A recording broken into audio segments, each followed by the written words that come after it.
You've served in Kerala and Telangana. In Dakshin, Congress is saying that Dakshin mein BJP is safa. If BJP even gets 1 or 2 seats somewhere in some pockets, south of India, they're totally washed out. We are not saying आपका कोई मंगलसूत्र ले जाएगा. We are saying अगर आपकी बेरोजगारी है तो हम जो 30 लाख खाली सरकारी पद पड़े हैं उन्हें भरेंगे. We will. In Punjab, everything is remote controlled from the center. They have ideology of Pakistan. So there is hints of Muslim League. I think whatever he is saying has got nothing to do with people. Was he elected as the Prime Minister of India to come on a stage after 10 years to say that I am not biological? I think मेरे को भगवान ने ऊपर से भेजा है. You were elected as a Prime Minister to solve the issues of the people. You came with the promise of 2 crore job. You came with the promise of 15 lakh rupees in every bank account. You came with the promise of doubling the farmers' income. What did you do? Since last 10 years, why has not the opposition played its role? We were never mum, but the opposition was not just fighting the BJP. The opposition was fighting the CBI. We were fighting the ED. We were fighting the IT. We were fighting 96% of the mainstream media, which is a mouthpiece of Prime Minister Narendra Modi.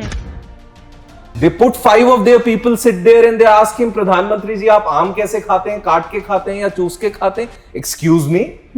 Is this what the issue of the country is? But Prime Minister Narendra Modi in today's rally told that Aam Aadmi Party and Congress are the ones who are, a threat to the freedom of press. I think anybody in the country would laugh on this statement.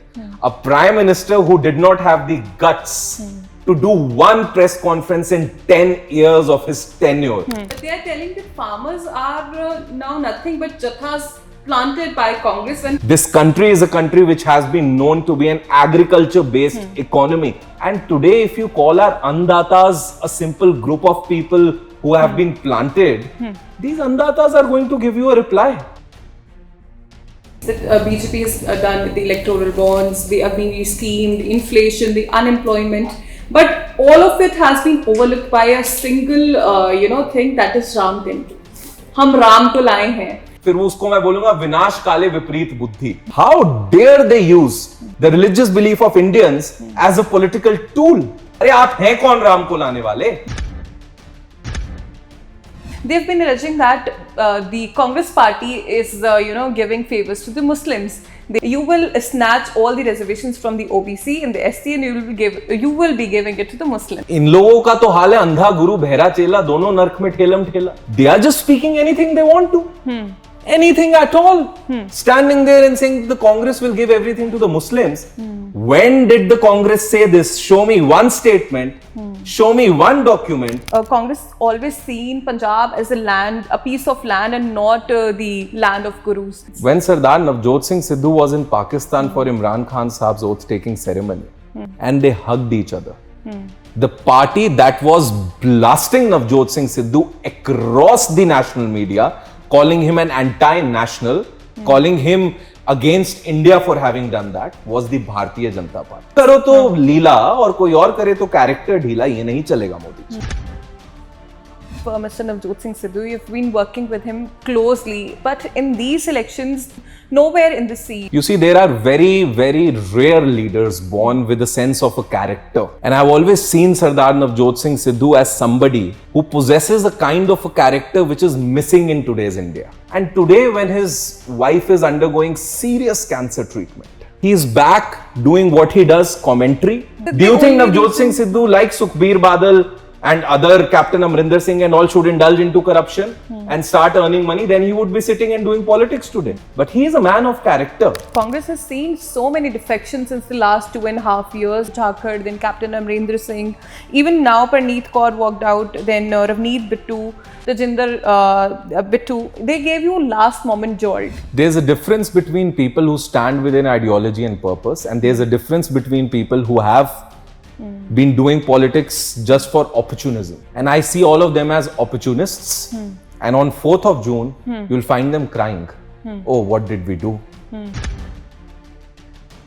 will be the last elections held in India if they are voted to power again. It is threat to democracy in the constitution. Where it comes from, where is it stemming from?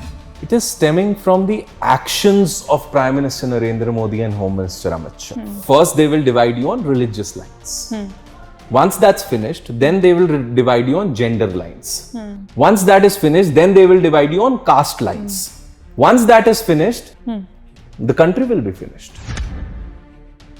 Punjab is going to polls on June 1 and on June 6 it is the 40th anniversary of Operation Blue Star. क्या प्रधानमंत्री मनमोहन सिंह जी ने माफी नहीं मांगी? क्या गांधी परिवार ने वहां पर जाकर माथा टेक कर बिल्कुल अपना शीश नहीं झुकाया कि हाँ गलती हुई, उसको माना, लेकिन उसके बाद आगे बढ़े, एक विजन के साथ बढ़े? इनकी तरह नहीं है that keep screaming about the same religious sentiments and forget about people's issues. Hello and welcome to the Savera. This is Tinkle before you. Today we are sitting in Jalandhar Lok Sabha constituency, and joining us today is the youngest national spokesperson for Congress and who has always also been given charge of Kerala and Telangana in these Lok Sabha elections. Let's welcome Mr. Gautam Seth. Hello sir. Thank you. Most welcome to the Savera. And how have you been feeling today? You are back in your hometown in Jalandhar. I think I'm feeling very positive because Punjab is leading the anti-BJP wave in North India. And that feeling of neglecting the anti-constitutional government, that feeling of neglecting the anti-farmers government, being led by Punjab, spreading like a fire across entire North India, is certainly making a decision in the country that India bloc is going to form the government. Okay. Now that you say the tides have turned, you've served in Kerala and Telangana, which is the down south of India, and there, you know, in Dakshin Congress is saying that Dakshin mein BJP is safa. And how do you see that? How tides have turned in the favor of Congress in south? I'm telling you, in south of India, people have made up their mind. If BJP even gets 1 or 2 seats somewhere in some pockets, it would be like a big deal for them, because south of India, they're totally washed out. Totally washed out. Tamil Nadu 39 on 39 India bloc. Kerala 20 on 20 India bloc.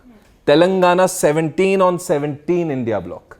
And when I say this with absolute responsibility, because the India bloc is talking about people-centric issues. We are not saying आपका कोई मंगलसूत्र ले जाएगा. We are not saying अगर आपके घर में 2 भैंसें हैं तो एक भैंस उठाकर कोई ले जाएगा. We are saying अगर आपकी बेरोजगारी है तो हम जो 30 लाख खाली सरकारी पद पड़े हैं उन्हें भरेंगे. We will fill the vacancies in the government. We will give the बेरोजगारी भत्ता. We will give Mahalakshmi Yojana as an economic empowerment for the women. So we are talking about issues and they are talking about things that are not relevant to people. But PM Modi came here today and addressed a wide rally, and in this rally he talked about that in Punjab everything is remote controlled from the center. He attacked Congress on the various issues like they are they have ideology of Pakistan. They, in their manifesto there is hints of Muslim League. And how do you respond to such narratives? I think whatever he is saying has got nothing to do with people. Was he elected as the Prime Minister of India to come on a stage after 10 years to say that I am not biological? I think मेरे को भगवान ने ऊपर से भेजा है देश को सर्व करने के लिए. You were elected as a Prime Minister to solve the issues of the people. You came with the promise of 2 crore jobs. You came with the promise of 15 lakh rupees in every bank account. You came with the promise of doubling the farmers' income and putting the Swaminathan Commission report into play. What did you do? And after having done nothing at all for 10 years, after inflating the crony capitalism, after giving us the unprecedented unemployment rate, after giving us the unprecedented inflation rate, look at the prices. A woman goes to a shop, thinks of buying 5 things, ends up buying 1 sarson ke tel ki bottle which costs her 200 rupees. But Gautam, this has been the case since last 10 years. Why has not the opposition played its role and been vocal about it in the last 10 years as it should have been? Why were they mum all over these years? And we were never mum, but the opposition was not just fighting the BJP. You should know this. The opposition was fighting the CBI. We were fighting the ED. We were fighting the IT. All income tax has seized all the accounts of the Congress. We were fighting the agencies of the government. We were fighting the 95-96% of the mainstream media which is a mouthpiece of Prime Minister Narendra Modi. They put 5 of their people sit there and they ask him, Pradhan Mantri ji, aap aam kaise khate hain, kaat ke khate hain ya choose ke khate hain? Excuse me, is this what the issue of the country is? Is this for what the prime ministers are elected? We had prime ministers like Rajiv Gandhi who spoke about computer revolution. But Prime Minister Narendra Modi in today's rally told that Aam Aadmi Party and Congress are the ones who are, a threat to the freedom of press. How do you see that? I think anybody in the country would laugh on this statement. A prime minister who did not have the guts to do one press conference in 10 years of his tenure shows how shallow a man Narendra Modi is from inside. And I am making this personal statement today because I ought to do it. A prime minister picks and chooses his selected few journalists who are on the payroll of the Bharatiya Janata Party, and they come there and ask the questions which the prime minister wants them to ask. None of the issues are being discussed. Why don't they ask about the Agniveer scheme? Why don't they ask about the Mehengai? Why don't they ask them about the farmers who are still sitting on the Rajpura border? But they are telling that farmers are now nothing but jathas planted by Congress and Aam Aadmi Party to stop their candidates from campaigning ahead of these Lok Sabha elections. This country is a country which gave the slogan of Jai Jawan, Jai Kisan, Lal Bahadur Shastri. This country is a country which has been known to be an agriculture-based economy, specifically Punjab. And today, if you call our Andatas a simple group of people who have been planted, these Andatas are going to give you a reply. When the country was in scarcity of food, these Andatas were the ones who brought green revolution. These Jawans, whom you have totally torn off their hopes by bringing nonsense schemes like Agniveer. I'm telling you, the India bloc is forming the government. And why do I say this? Because this time, the election is not Bharatiya Janata Party versus the India bloc, but the election is Bharatiya Janata Party versus the people of India. But though BJP has committed a lot many, as you were telling our audience, that BJP has done the electoral bonds, the Agniveer scheme, the inflation, the unemployment, but all of it has been overlooked by a single, thing, that is Ram Temple. हम राम को लाए हैं. How do you see that? Because people are somewhat very, they hold interest in that. They have sentiments regarding that. So how do you see that? I think भगवान राम हमारी आस्था का प्रतीक है. It is a sanctity which it holds. It is a matter of a religious belief. But BJP is using it in their power, in their interest, just for the election. That's what I'm going to ask now. How dare they use my religious belief, your religious belief, the religious belief of Indians as a political tool? How dare they? It is a religious belief. And if they dared to use my religion and my belief in my God to garner votes, I'm sorry, we didn't make him the Prime Minister to tell us whom do we believe and whom do we do puja of and how. We made him the Prime Minister to sort out issues like unemployment and Mehengai. We made him the Prime Minister to sort out, to take the economy towards a more equilibrium and an equitable level. Rather than the rich is getting richer, the poor is getting poorer, the middle class continues to suffer. And then you in Corona, when bichare mazdoor, they were walking hundreds of kilometers, you come on the TV with your Noorani chehra and say, thali bajao, phone ki light jalao. Then after that, when the talk comes about farmers, when the talk comes about unemployment, then you say, jo Ram ko laaye hum. Arey aap hain kaun Ram ko laane wale? Ram हमारी आस्था का प्रतीक थे, हैं, रहेंगे, सदियों से हैं. और अगर आप हमारी आस्था के प्रतीक को अपनी राजनीति का एक टूल बनाने की कोशिश करेंगे, तो भूलिए मत, फिर वो उसको मैं बोलूंगा विनाश काले विपरीत बुद्धि. जब विनाश मनुष्य पे छाता है, पहले विवेक मर जाता है. But speaking of religions, now that we speak of religions, that you allege that BJP is using all the faith and interest of Ram Mandir in their favor, in their political favor. They've been alleging that the Congress party is, giving favors to the Muslims. They are playing up for Muslims. They want their vote bank from them. You are catering to them in one way or the other, and if voted to power, you will snatch all the reservations from the OBC and the SC, and you will be giving it to the Muslims. How do you see? Where is it written? Read our manifesto. Where is it written? मतलब इन लोगों का तो हाल है अंधा गुरु बहरा चेला दोनों नरक में ठेलम ठेला. They are just speaking anything they want to. Anything at all. Standing there and saying the Congress will give everything to the Muslims. When did the Congress say this? Show me one statement, show me one document in which the Congress or any party of the India bloc has said anything regarding division of resources or allocation of what you call reservation on grounds of religion. We never spoke of it. We never advocate of it. We will never do it. And for Narendra Modi, just because he's staring into the face of the biggest defeat that is going to come on his way, he's just speaking anything that he wants to. Good.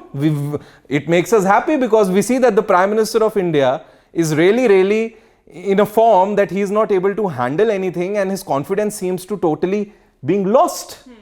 And then the media persons are asking, Modi ji, आपके अंदर इतनी energy कैसे है? आप सोते कब हैं? Do you think this question will solve the issues of the youth of the country? For God's sake, get back the politics of the nation to policy-centric issues. It is by policies that we will change the lives of people. It is also that BJP is speaking of the yesteryears, like today, coming back to today's rally, they spoke about the 71 war, that when 71 happened, Congress released around 90,000 soldiers that were captivated from Pakistan. They released them back to the Pakistan. Had it would be in the hands of Prime Minister Narendra Modi, he would have captured Kartarpur and, he would have made it a territory of India. And he's also said that Congress always seen Punjab as a piece of land and not the land of gurus. How do you, interpret those allegations? When Sardar Navjot Singh Sidhu was in Pakistan for Imran Khan Saab's oath-taking ceremony, and when General Bajwa came to him saying that we are thinking of opening the Kartarpur corridor, and they hugged each other, the party that was blasting Navjot Singh Sidhu across the national media, calling him an anti-national, calling him against India for having done that, was the Bharatiya Janata Party. Calling one person anti-national for beginning the idea of opening the Kartarpur Sahib corridor. But when things started happening, they had no option but to rein in. Right? But now, तुम करो तो लीला और कोई और करे तो character ढीला, ये नहीं चलेगा मोदी जी, अब नहीं चलेगा. People have opened their eyes up. This is not going to work out at all. And they are talking about the same Congress whose Prime Minister Indira Gandhi was the one who cut Pakistan into two, creating Bangladesh. He is not even close to 1% of what Nehru ji and Indira Gandhi were. So he is nothing but somebody who can stand on a stage, keep screaming, things that don't matter to people, just keep screaming, and that's where Modi's politics ends. Now that we mention of Mr. Navjot Singh Sidhu, you've been working with him closely, but in these elections, he though is a star campaigner from the Congress party, but he has been nowhere in the scene. How do you react to it? You see, there are very rare leaders born with a sense of a character. And I've always seen Sardar Navjot Singh Sidhu as somebody who possesses a kind of a character which is missing in today's India. Someone who does not have one black spot of corruption on his head.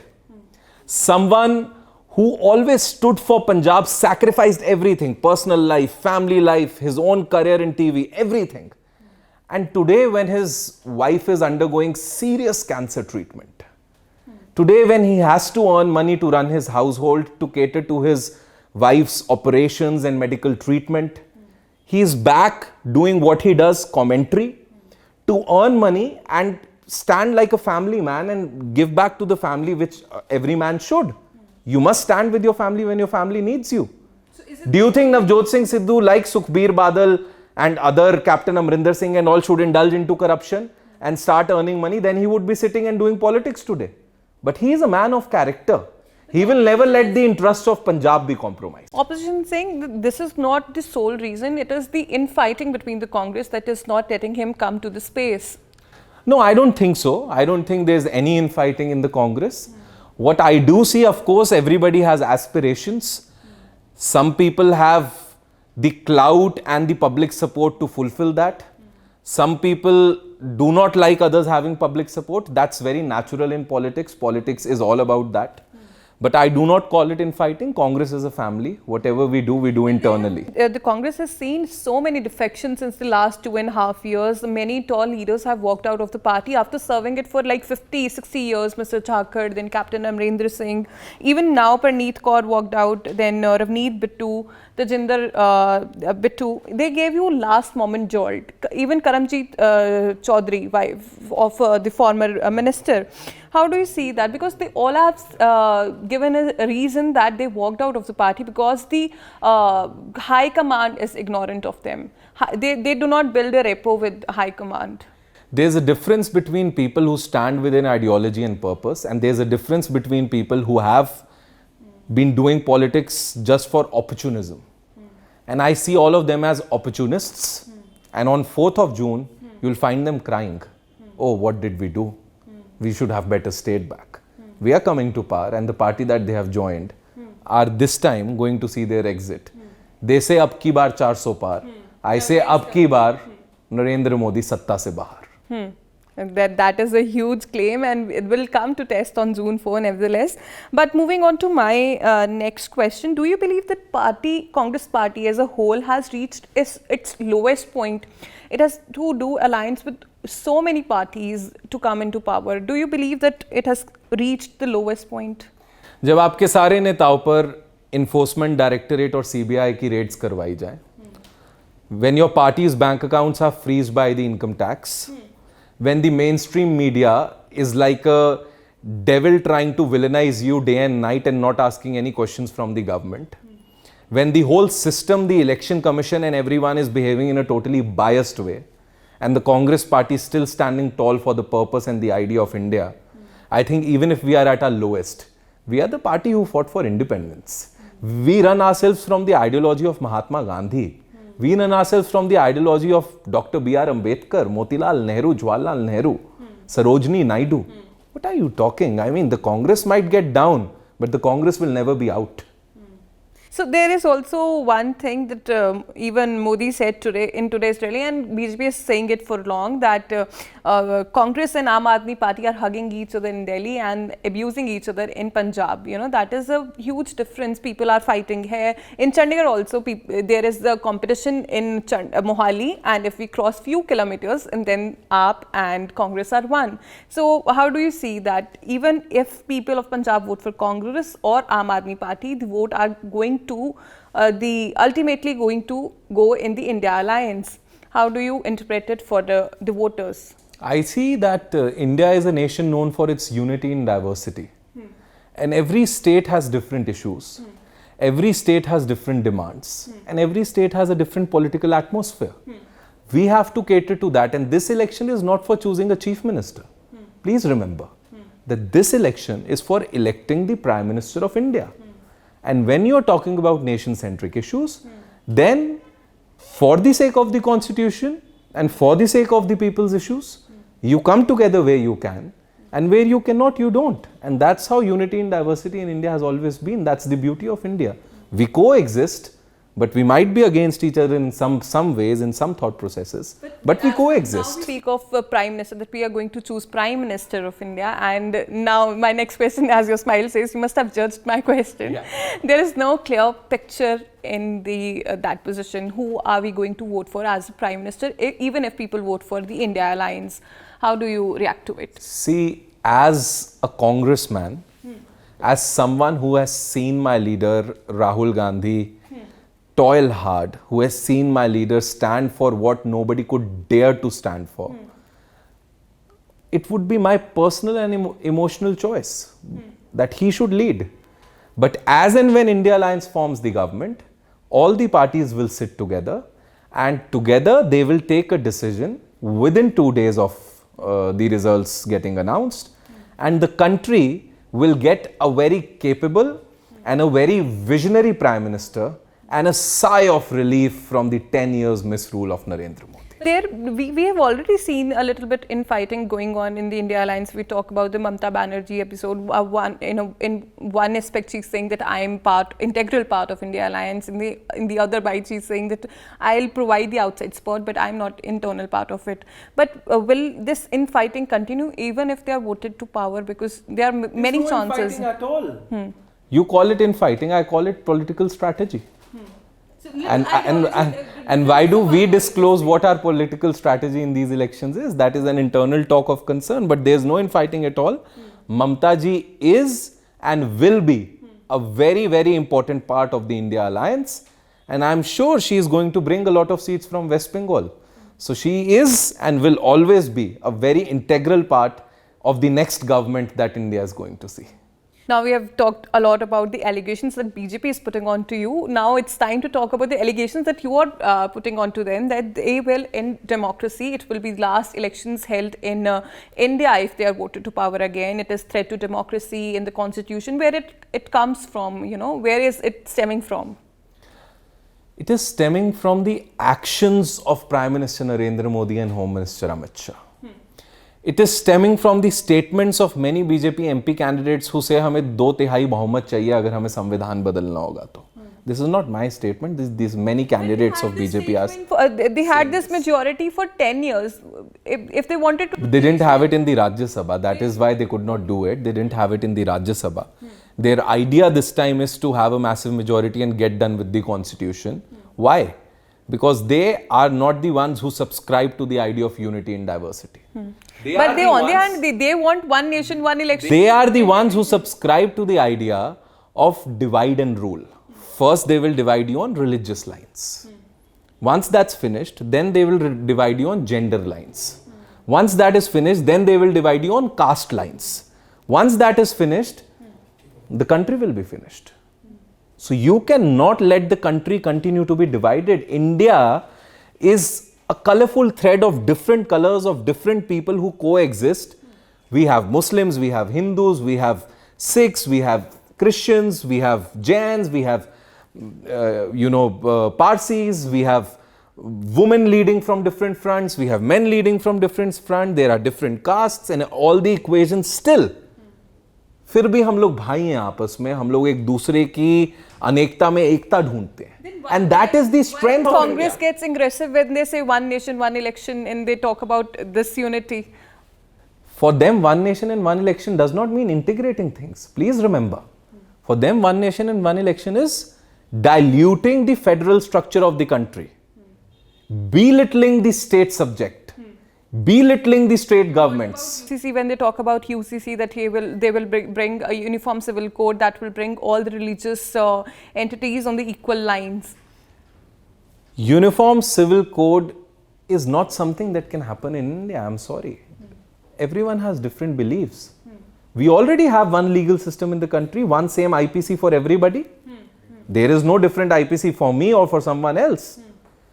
But when it is about religion, please let anybody preach. It's matter of their belief. Yeah? Stop getting into the bedrooms and houses of people. The BJP has a strange habit of getting into the personal lives of people and invading the personal space. And my generation, the younger generation, is not going to tolerate this. We are not going to let them into our personal spaces. If I am a Shiv Bhakt, I might remain Shiv Bhakt for life. But one of my friend could preach Allah. The other could preach Jesus Christ. Who is Narendra Modi to tell us preach him or preach her or don't preach them? And if he thinks he is somebody to do that, then India is going to show him the exit door. Wait for the 4th of June.